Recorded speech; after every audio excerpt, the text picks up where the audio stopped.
Hello everyone, this is Bob and Threadbare, and welcome back to Deus Ex.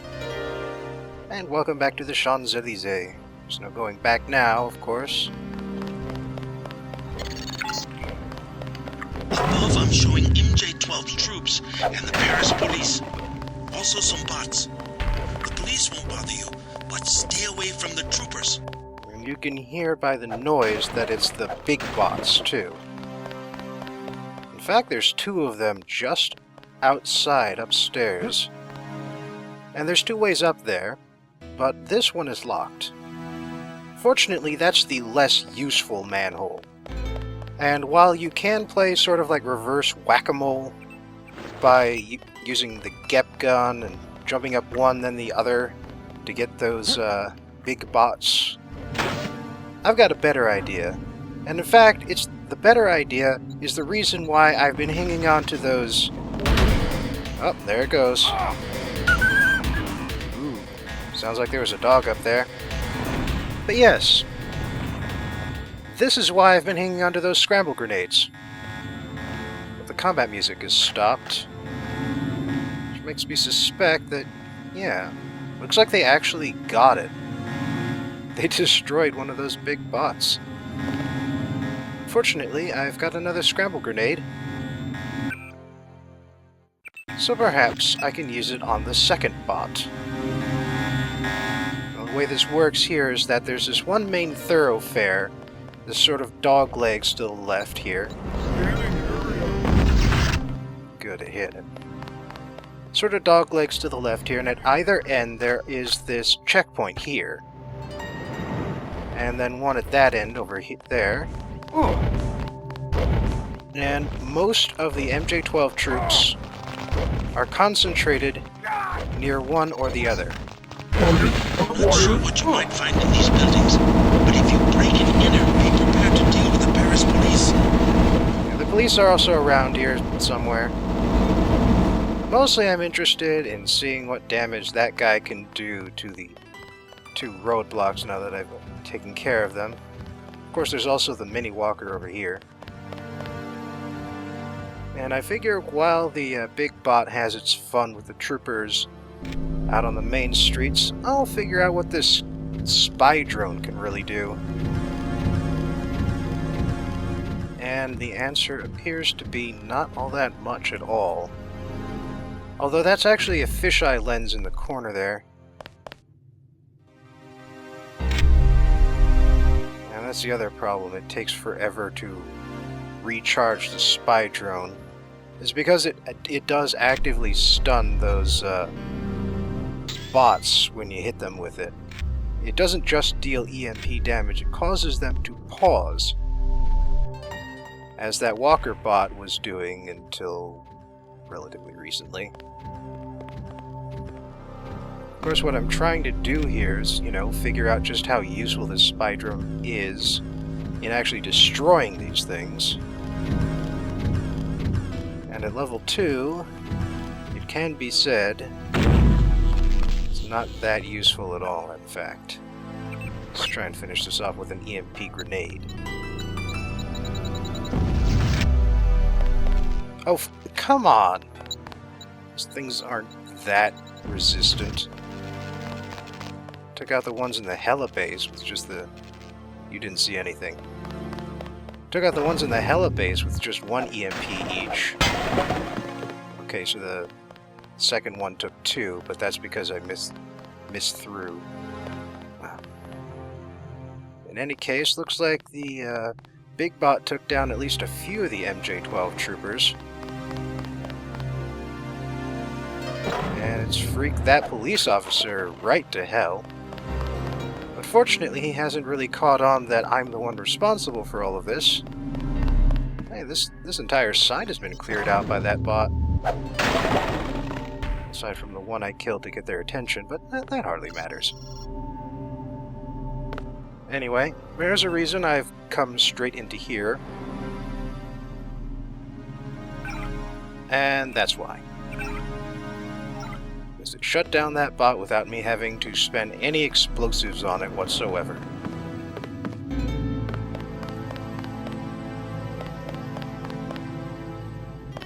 That's the one I shot. And all the rest got like halfway down the road here before the mill bot kicked its ass. And for the record, I believe that small walker bot I took down. Pretty sure Clear that... the streets. Oh, yeah, okay. The metro is closed until further notice. Remember to stay within your arrondissement after dark. The security boats have been given the faces of over 1,000 terrorists. The city will not take responsibility for mistaken identity. Only 1,000? You would be safest in your place of residence. We have asked business owners to close down. Tonight is not the best night to enjoy Paris. Tourists must also obey the security restrictions. Stay aware of your surroundings at all times. The new government does not provide us with specific information to share with the public. We have been told only that the danger to the public today is high. The new government does not provide us with specific information to share with the public. Sure has a lot to say despite all that. Well, anyway. New travel restrictions. Consult the papers. It's probably for the best to just take him out of the equation nice and quiet. Sometimes the police officers can freak out, depending on what they see or hear. Yeah, and there's an alarm. Yeah, see, that one got freaked out. Looks like there might be another one there, too. Actually, that looks like an MJ-12 trooper, so... Great. And the police officer must have gone and hit one of those panels. Alright. See if I can nail him with a tranq dart.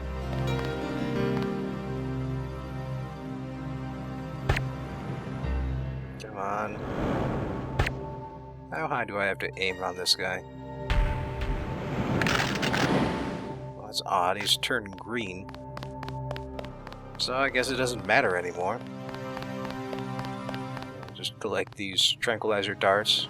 Poor fellow, the robots will annihilate him. Don't mind me, officer. I certainly didn't fire those darts at you. Sir, you are creating a disturbance. Sir, you are creating a disturbance. Well, I guess you could call it that. But anyway, like I was saying, I'm pretty sure that one guard station only turns off the big bots, not the little one in the corner. Strange. I'm picking up infrared pulses. Why would a bakery need electronic security? Well, that's actually pretty fortunate. See, normally this door here is locked. Yeah, like that. I guess he must have unlocked it to get at that alarm panel. Which is good, because the windows here are alarm paneled as well. As it is, I can sneak in here without any trouble whatsoever. Got some nice ammunition hidden in here in the oven, along with 6 vials of Zyme. Something tells me they might come in handy at some point in the future.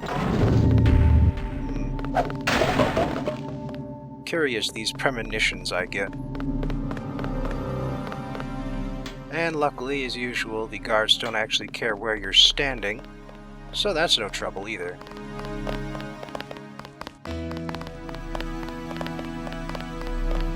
Now, the real trouble here is actually figuring out where to explore first. This map is amazingly huge, even for Deus Ex.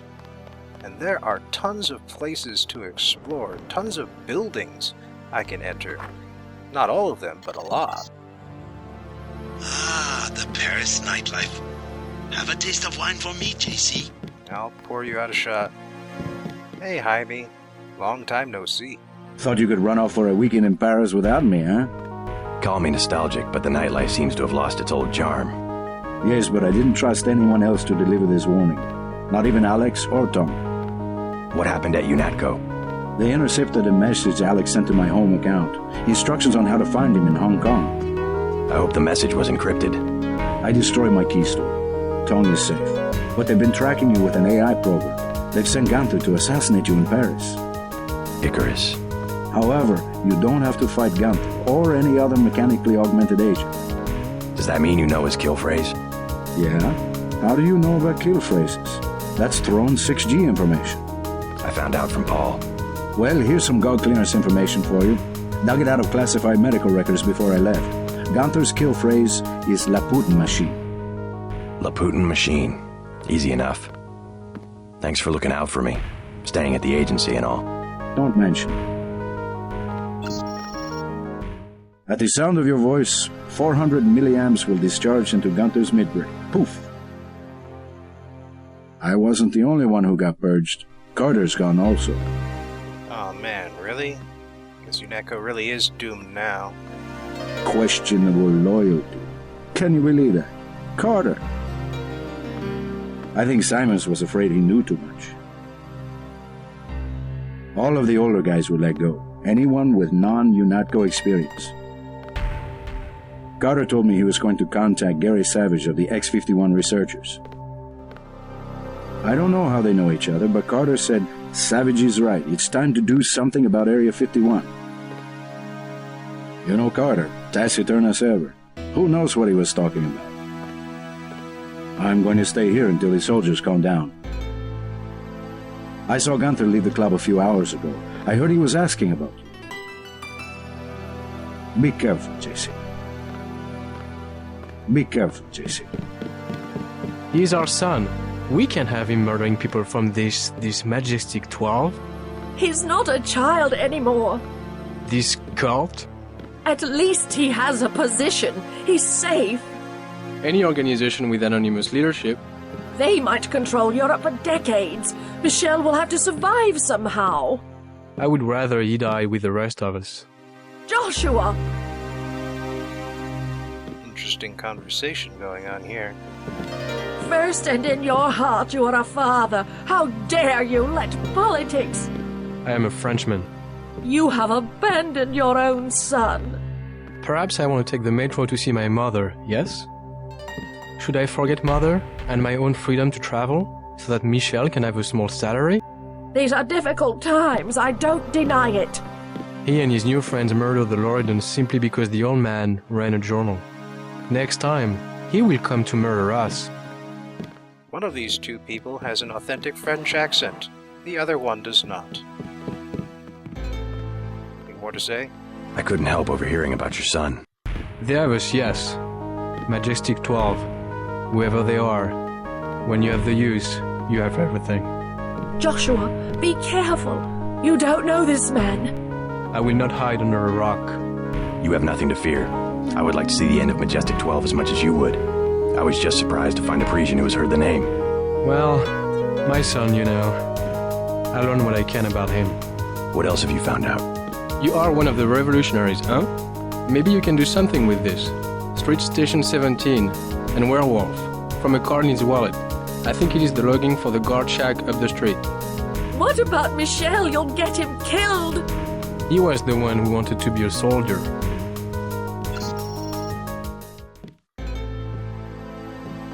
That is what I know. I have helped you to kill my own son. Is that not enough? I said go. You've done enough. Go. Oh, poor Michel. If you see him, tall, you know, dark hair, don't shoot. He's our child. I know, they all look the same in those uniforms. You've done enough. Go. Bonjour, monsieur. Papa forbids me to talk to strangers. Leave me alone. Leave me alone. Leave me alone. I love that phrase. I guess I must be Michel's younger brother. What would you like? Everything 10 credits. At least one cafe stayed open during the crackdown. We will never close, no matter what. Is there some kind of curfew? Not yet, but the police programmed the bots to shoot anyone who leaves his arrondissement after dark. I'm looking for a friend, Nicolette Duclair. A leader of Silhouette, a true patriot. Know where I might find her? Where the criminals and students go at night, La Porte de l'Enfer, just across the street. Thanks. This crackdown is the work of Majestic 12. You mean the European Union? They are a group of conspirators who have been seizing governments all over the world. I don't care what they call themselves. I have seen it since I was a girl, the plotting and scheming of corporations to make Europe into one big country with no separate languages, cultures, or tastes. It's more than Europe they plan to unify. Never mind.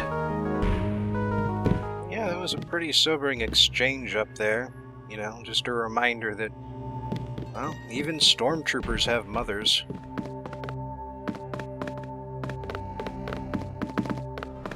Wait a second, why would there be vending machines in the kitchen?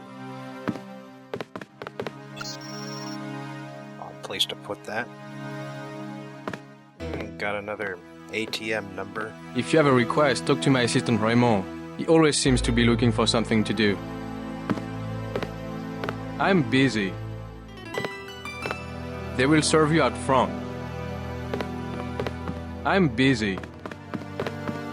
Also not very interesting, although, man, that is a huge stove. If you want a job, talk to Christy. The chef already has an assistant, me.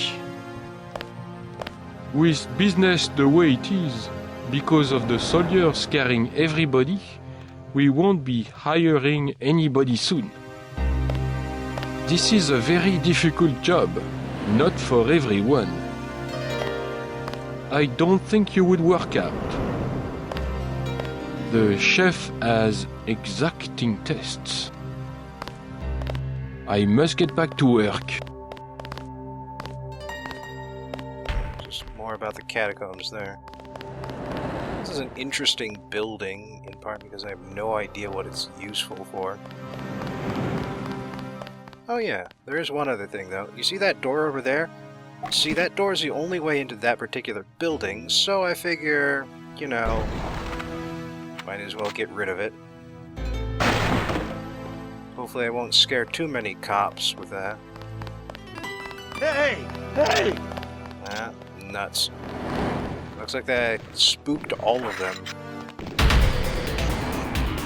Kind of the opposite of what I was trying to do, but... whatever. Standard trank dart tactic. Fire, then run the hell away.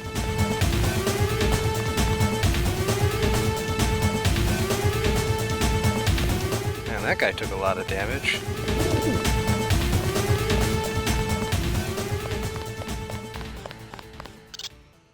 But that's the end of that. So let's see what we've got over here. No, just the same bulletins that were in the metro station on the previous map. 2 maps ago now. Yeah, that's a pretty nice amount to get out of a ATM terminal, but I'm actually going to avoid hacking this second one here. Oh yeah, looks like I can upgrade heavy again. But yeah, here's something interesting about this particular map. See, normally the way it seems to work here, is that if you try and type in an account to withdraw money from it, and then hack the ATM, the ATM will have less money in it, equal to the amount you withdrew from the account. But on this map, it seems to be a little different. I think there's a specific reason why that is. Why you can withdraw money from one ATM and use another, because it's all one global fund per map, you see. Why you can withdraw money from one ATM and still get money out of the other one using ATM numbers. You found the club, the only one to stay open during martial law. The match is the They hiked up the cover, but you have to pay if you want to find out if Nicolette is inside. Oh, ye of little faith. I don't have to pay to get into a club. Also, the cover charge is ridiculous.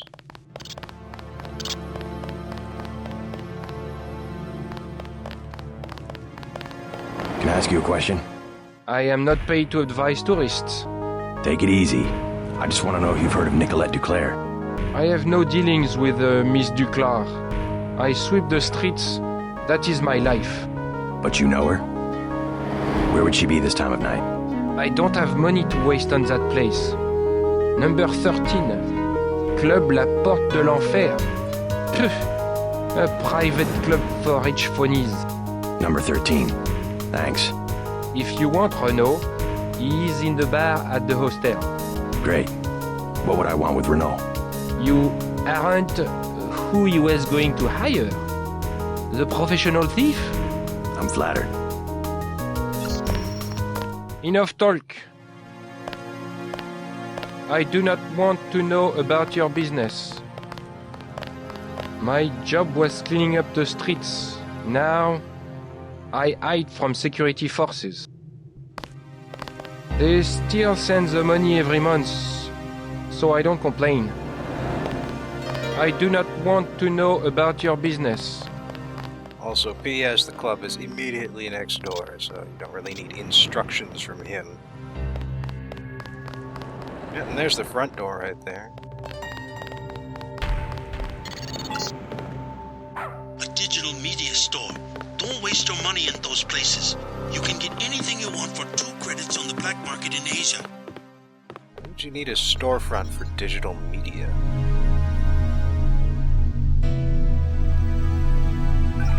Yeah, there, see? Current balance is minus 300, which I withdrew from that second ATM. Normally, I don't think it allows you to get a negative balance. Like, even if you put that ATM number in, it will say 0 instead of what amount you would have gotten. But not on this map. This map is a little different. Or I could be completely wrong. Sir, what is your business tonight? And all the maps are like this, and I've just been too lazy or stubborn to figure that out. That little building is a hostel. Lodging for backpackers. You know what's funny? People call it a hostel. Sign calls it a motel. Keep moving. And the guy at the counter will call it a hotel. These flats go for about 5,000. Almost as bad as Hong Kong. But the funny thing is that hostels, hotels, and motels are all 3 entirely different lodgings. Also, no key for that, so I guess I'm just going to have to use an alternate means. Hopefully this won't freak out the cops. Hey buddy, you didn't see anything, right? Good. But yeah, basically the difference is that in a hostel, there is communal rooms where you sleep. It's kind of a waste, but well, I have nothing else to put it in anyhow. Also maxed out the silenced pistol, so why not? But yeah, a house. Me to America. Oh, René. The pilot says I can bring 1 person. The United States is no fun. What about the coup attempt? Think about it, oh. A small town in the Rocky Mountains, we would be together. Oh, yes, we could find the terrorists that attacked the White House. They could terrorize me and you could help. And be serious. The people are well organized in the mountain states, and they are justified in attacking the government. We will go to the northwest. You better promise me some guerrillas at least. Walls in this apartment are paper thin. Well, anyway, yeah. Hostels have communal rooms where everybody sleeps. Hotels have singular rooms that one party rents. And motels have single-party rooms, but their difference is that they open out onto the street rather than onto a hallway. That's the difference between a motel and a hotel.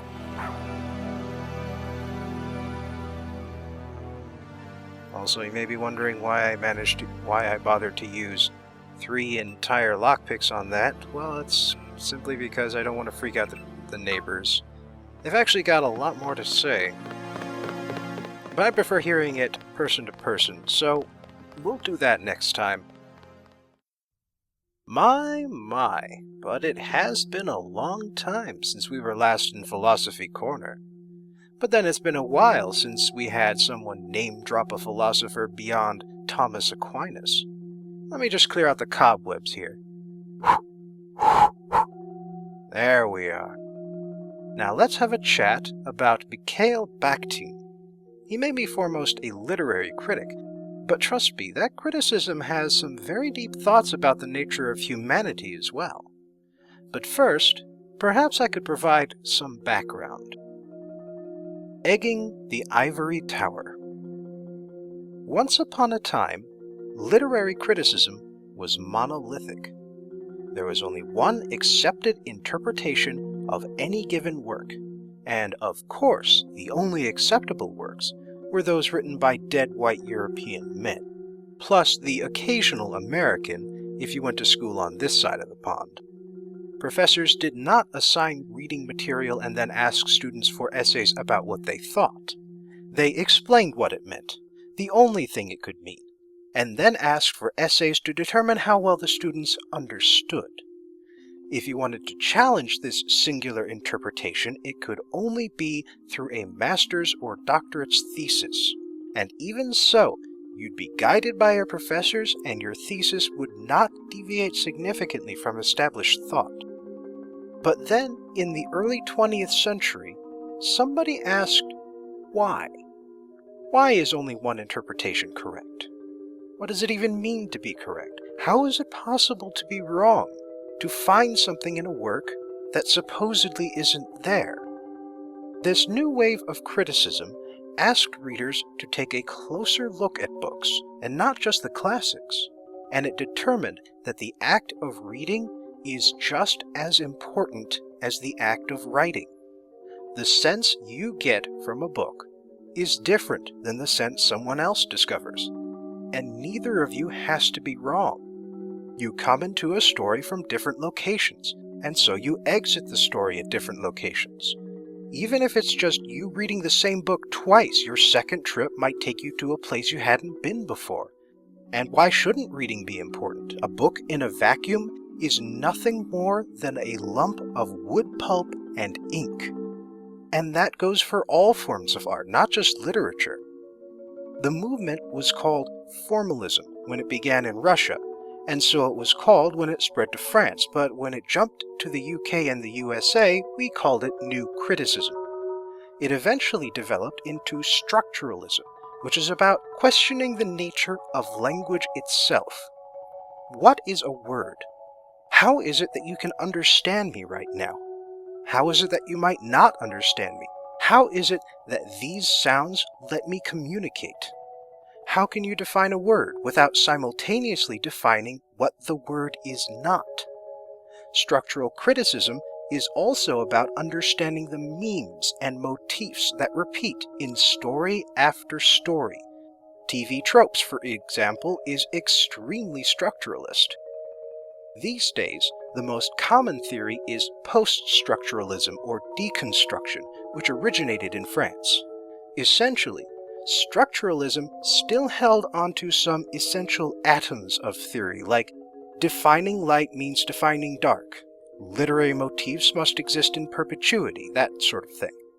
But deconstructionism tore even that apart. Everything is relative. Nothing is real, everything is permitted. There's no such thing as inherent meaning. Every meaning is assigned by humans so that other humans may understand. And if I understand something differently than you, well, that's my business. Out of this realization came a lot of themed critical schools like feminism, post-colonialism, queer studies, Marxism. Oh, and if you want proof that all of this is just bullshit from top to bottom, just remember that Freud is still a respected name in literary circles. But that's okay. The point of deconstruction is that every bit of every kind of art is bullshit that we make up to try and communicate with each other. You may have also heard the term death of the author. This does not mean that the author is completely irrelevant to a work, mind you. After all, without the author there could be no work. What it does mean is that once the work is completed, the author becomes merely one in the chorus of voices that interprets the work. Being ignorant of the author's biography or intentions will not prevent you from fully appreciating the work, and knowing these things does not let you appreciate them better. only differently. Mikhail Bakhtin. Bakhtin was a formalist who lived in Russia and then the USSR at just the right time to be among those first dissenters. His works were overlooked at first, but by the mid-20th century they got rediscovered, which was fortunate for him because he was still alive when he finally got appreciated. His seminal work is considered to be Problems of Dostoevsky's Poetics, originally published in 1929. And regarding what Chad said about Bakhtin, he did not say that novels in general are wars of ideas and meanings, but rather that only Dostoevsky and those who successfully follow him write novels with competing points of view. Here's the idea. Most novels, and all those before Dostoevsky, are monological. The protagonist is not a functioning human being. He or she is either a mouthpiece for the author or else an example of the themes which the author wishes to present. Similarly, the other characters are not individuals, but simply constructs meant to further the story's plot or themes. Even as the point of view jumps from one person to another, the story follows a single thread, the author's. With only one person's ideas being truly experienced, the story is monological. According to Bakhtin, however, Dostoevsky changed all that by creating the first truly polyphonic novels. His heroes are self-aware and self-conscious. They wonder what other people think of them, but at the same time refuse to believe that anyone else can truly understand them. They have their own ideas and philosophies on life, philosophies that differ maybe significantly from those of Dostoevsky himself. Even the incidental characters are independent beings with their own lives and ideas which differ from the protagonist. No character is fully defined by his or her fellows, despite how they try to define each other, and it is this war of definitions which Chad was attempting to reference. Let me try and illustrate the principle. If you've ever written or read about writing, you may have come across the concept of the independent character. It is a person whom the author creates, but having been created, has a mind of his or her own. The author places the character into a situation and perhaps expects a certain outcome, but the character, being independent, defies the creator and changes the outcome. Suddenly the work becomes a collaboration, not between different writers, but between the writer and his or her creations. Doesn't happen often or with everyone, even today, but it is the key to creating a truly memorable, lifelike character. Bakhtin's philosophy is simply an extrapolation of his literary theories to real life. We are, each of us, unexplainable, particularly if someone else is trying to do the explaining. We are each of us trapped inside our own heads, and there is only one person on earth who knows what we are thinking and what we are truly like. And even if we do explain ourselves, the explanation cannot stand, because we are also always changing. Who we are is not who we will be tomorrow, just as we are not the person we were yesterday. But at the same time, we are none of us alone. We communicate, draw information from each other, we value and judge others, and we draw upon these judgments to help define ourselves. No voice can speak alone. We speak with the understanding given by those around us, and we offer our own interpretations to this collective, this carnival of voices. And if there is no one else, then there is no voice. Who would speak without someone to speak to? Why would I put in so much effort each week if I weren't trying to tell you something? Personal thoughts. I love stories. Every genre, every medium. I make no distinction between professional, popular, or amateur.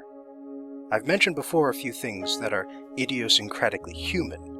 our ability to project our identities onto symbols, our love of swimming despite being an ape.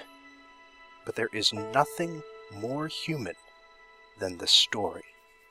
We all have our stories because we all are stories.